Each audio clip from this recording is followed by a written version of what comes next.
Bonjour, je suis Anne-Laure Nicolas. Je candidate pour le prix éco-visionnaire de votre association, car je pense que je réponds aux critères en fait énoncés au début. Je suis la fondatrice et la coordinatrice d'un lieu qui s'appelle l'Écodomaine du Bois du Barde. C'est un pôle de coopération économique. Il y a deux entreprises qui travaillent ensemble avec deux associations. La première entreprise est une entreprise agricole, donc je suis agricultrice à titre principal. Et nous nous occupons de 5 hectares de vergers pommes à cidre et nous récoltons la sève de bouleau. Cette année, en 2018, nous avons récolté 2700 litres de sève et nous sommes les premiers récoltants en vente directe en Bretagne aujourd'hui, après 4 ans d'activité.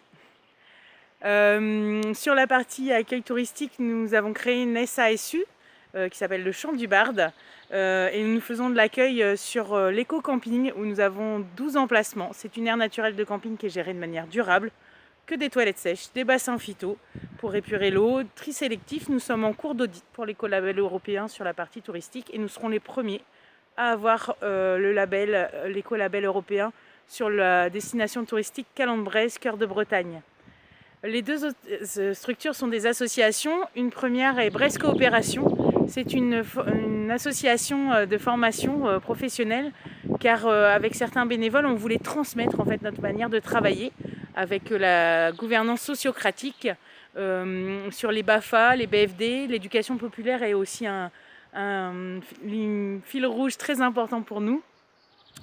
Et aussi la coopération, la communication non violente. Donc toute l'année, on accueille des stages ainsi pour transmettre nos connaissances et nos compétences. Et la deuxième association est l'association Quad Bars qui en fait s'occupe de la partie pédagogique et événements culturels de l'écodomaine. Des bénévoles accueillent toute l'année des groupes, des scolaires, des structures de personnes en situation de handicap ou d'autres associations qui sont curieux de découvrir notre lieu. Et donc on propose des visites de ferme, des balades autour du jardinage et de la permaculture au jardin, des balades en âne, des balades à poney, voilà. Et en fait l'argent récolté par les bénévoles permet de créer et de mettre en place des événements culturels tout au long de l'année. On est innovant parce que depuis 2011 en fait il n'y a que très peu de pôles de coopération économique en Bretagne et on doit être un des seuls à être basé sur une partie agricole.